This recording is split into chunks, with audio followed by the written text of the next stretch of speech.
Welcome back from the break. اور جب آپ بریک پہ گئے تھے تو ہمیں جوائن کیا مجیب الرحمان شامی صاحب نے. کسی تعارف کے محتاج نہیں ہے, روزنامہ پاکستان کے مدیر اعلیٰ ہیں, سابق صدر APNS ہیں, آل پاکستان نیوز پیپر سوسائٹی.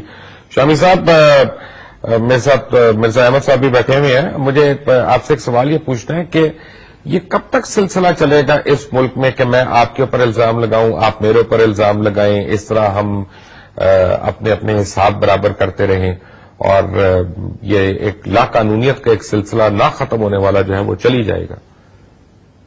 مبشر صاحب, بات یہ ہے کہ یہ جو مرزا صاحب آپ کے ساتھ بیٹھے ہوئے ہیں, جو کچھ ان کے ساتھ ہوا ہے اور جس طریقے سے ان کی عبادت گاہوں پر حملہ ہوا ہے, اس پہ تو ہم سب بہت شرمندہ ہیں اور بہت افسوسناک صورتحال ہے. یعنی ہمیں ان سے مذہبی اختلاف موجود ہے, آپ کو بھی ہے, مجھے بھی ہے, بے شک, لیکن مذہبی اختلاف کا مطلب یہ نہیں ہے کہ ان کا جو حق ہے جینے کا, ان کی عزت, ان کی جان, ان کا مال, ان کی آبرو, اس کی حفاظت نہ کی جائے. اور پاکستان کی ریاست کی یہ ذمہ داری ہے کہ وہ ان کی حفاظت کرے اور جو عبادت گاہوں پر جن لوگوں نے ایسا کیا ہے ان کا تعاقب کرے. اور ان میں سے کئی پکڑے بھی گئے ہیں اور کئی کے بارے میں اطلاع یہ ہے کہ ان کا پیچھا کیا جا رہا ہے. لیکن جس طرح سے ان کے ساتھ ہمدردی کا اظہار کرنا چاہیے تھا حکومتی سطح پر, اس طرح نہیں ہوا اور اس طرح توجہ دینے کی ضرورت ہے. اور پھر یہ ہے کہ ان کی اطمینان کے مطابق جو ہے کارروائی کرنے کی ضرورت ہے. یہ ہمارا ایک مسلمان کے طور پر اور ایک پاکستانی کے طور پر اور ایک انسان کے طور پر فرض ہے, کیونکہ جان اور مال جو ہے وہ سب کی برابر ہے. بے شک. شامی صاحب, ایک منٹ آپ کو میں ہولڈ کراؤں گا. مرزا صاحب, آپ نے سنی کیا حکومتی کسی بھی لیول پہ آپ سے اظہار ہمدردی کیا گیا, کمپنسیشن کی گئی؟ میں عرض کروں کہ گورنر پنجاب سلمان تحصیل صاحب تشریف لائے تھے.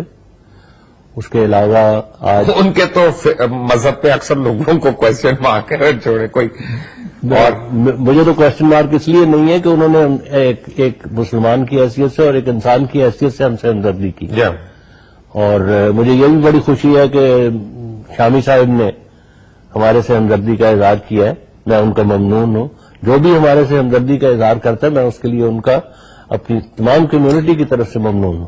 آپ یعنی چیف منسٹر یا پرائم منسٹر ان میں سے کسی نے رابطہ کیا آپ سے؟ نہیں, ہمارے سے تو کوئی رابطہ نہیں کیا. رحمان ملک صاحب البتہ تشریف لائے تھے, لیکن میں ان سے نہیں مل سکا کیونکہ میں اس وقت دارالذکر میں تھا. وہ ماڈل ٹاؤن تشریف لائے تھے, وہ تشریف لائے. وہاں پہ سنا ہے کوئی بدنظمی بھی ہوئی ان کے ساتھ؟ نہیں, وہاں نہیں ہوئی کوئی بھی, وہاں کوئی بدنظمی نہیں ہوئی. وہ جو واقعہ ہوا ہے وہ ایک ہسپتال میں ہوا ہے. شامی صاحب, ایک عجیب سی صورتحال ہے کہ ہمارے قانون کے مطابق, ہمارے فیتھ کے مطابق تو یہ لوگ غیر مسلمان ہیں, لیکن میں ابھی انگلینڈ گیا تھا تو جب انگلینڈ میں اترتے ہیں تو وہاں پہ دیکھتے ہیں کہ ان کے قانون کے مطابق یہ لوگ مسلمان ہیں. اب یہ مسئلہ ہم کس طرح حل کریں گے؟ دیکھیں مبشر صاحب, یہ تو ایک بڑی لمبی تاریخ ہے اور اس کی کہانی ہے, اور جو کچھ ہوا ہے پھر اس کے بعد 1984 میں جو آرڈیننس آیا ہے یہ ساری گریں تو آپ کھول نہیں سکتے, ہمارے پاس میں نہیں ہے کہ یہ ساری چیزیں جو ہیں پیچھے کی طرف لوٹا دیں. لیکن اس سے قطع نظر جب یہ اقلیت کے طور پر ہم نے ان کو اقلیت ڈکلیئر کیا ہے اپنے قانون میں اور اپنے آئین میں, تو پھر جو بھی حقوق ان کے ہیں وہ تو ان کے ادا ہونے چاہیے اور ان کو ملنے چاہیے.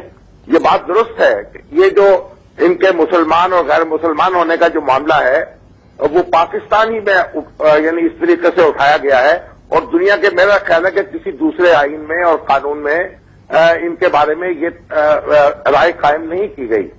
لیکن ظاہر ہے کہ جو لوگ ان ملکوں میں رہ رہے ہیں وہ اپنی رائے قائم کرنے کے مجاز ہیں, اور ہم چونکہ پاکستانی ہیں تو پاکستانی کے طور پر ہم اپنے آئین اور قانون کے پابند ہیں. لیکن بہرحال قانون کوئی بھی ہو اس کو آئین کے مطابق ہونا چاہیے, پہلی بات تو یہ ہے. اور پھر آئین جو ہے اس میں جو کچھ کہا گیا ہے اس کا مطلب یہ, اس میں یہ قتل نہیں کہا گیا کہ ان کی زندگی حرام کر دی جائے اور ان کے اوپر زمین تنگ کر دی جائے. اور قائد اعظم نے تو دیکھیے اپنی اولین تقریر میں یہ کہا تھا, آپ کو بھی ان کے الفاظ یاد ہوں گے کہ پاکستان میں ایک وقت ایسا آئے گا کہ Hindu will be cease to be Hindu and Muslim will be cease to be Muslim. تو ریاستی سطح پر یعنی عقائد کی سطح پر نہیں، تو عقیدہ کچھ بھی ہو، میں تو یہ تو اپنے ہمارے معاشرے کا حصہ ہیں، اور لیکن یہ ہے کہ جو ہندو ہیں، جو مسلمان، جو سکھ ہیں، جو مسیحی ہیں، ان کے بھی وہی حقوق ہیں جو ایک مسلمان کے ہیں. تو اس لیے میں تو یہ سمجھتا ہوں کہ ایک پاکستانی کے طور پر مجھے تو بہرحال اس میں بہت شرمندگی ہے کہ جو اس طرح کی واردات ہوئی ہے، کاش ایسا نہ ہوا ہوتا اور کاش آئندہ ایسا نہ ہو. لیکن جیسا آپ نے خود کہا ہے کہ یہ جو حملے ہیں، اب ان کو ہم فرقہ وارانہ حملے نہیں کہہ سکتے، یہ دہشت گردی کی وارداتیں ہیں، اور اس کو اسی طریقے سے ہمیں نمٹنا چاہیے.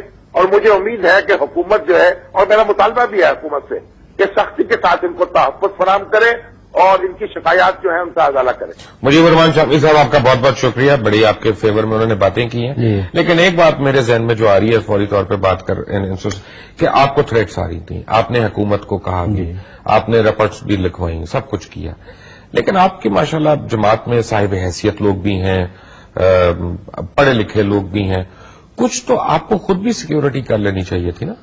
کچھ انتظام ہم نے سیکورٹی کا کیا ہے، لیکن بات یہ ہے، جو ایک سمپل بات ہے جو میں آپ کے سامنے پیش کرتا ہوں، we are a very peaceful and peace loving community, اور بعض چیزیں ہم ایسا آدمی جو ہوتا ہے وہ بعض چیزوں کو سوچ بھی نہیں سکتا. یعنی ہم اس باوجود اس ماحول میں رہتے ہوئے ہم اس بات کو، بعض چیزوں کو ریئلائز ہی نہیں پوری طرح، ہم ان کا ادراک ہی نہیں کر سکتے. لیکن بہرحال ایک حد تک سیکورٹی ضرور موجود تھی، اس کو انہوں نے اوور پاور کیا ہے، اور ان میں سے بعض جو ڈیوٹی پر تھے وہ بھی شہید ہوئے ہیں اس میں.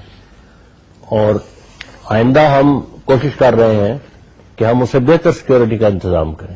آپ سے ایک دنیاوی سوال پوچھوں؟ ہاں جی، ضرور پوچھیں.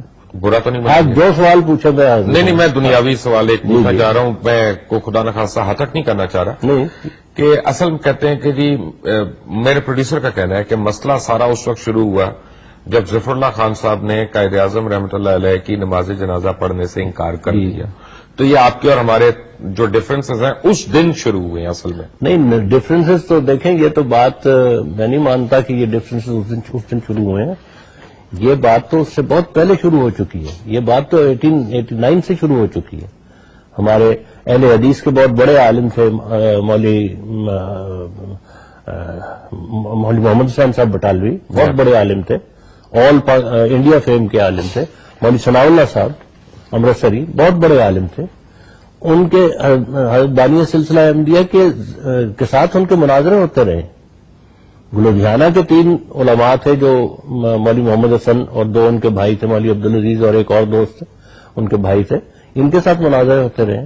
دلی میں جو تھے مولوی نذیر حسین صاحب، ان کے ساتھ مناظرہ ہوا. یہ تو ایک ڈفرینس ہے، بٹ جنرلی میں کہہ رہا تھا کہ جب ہم بریک سے آئیں گے تو آپ مجھے ضرور بتائیے گا کہ قائد اعظم کا جنازہ کیوں نہیں پڑا، نماز جنازہ. میں بتا دوں صاحب، but after break take a break.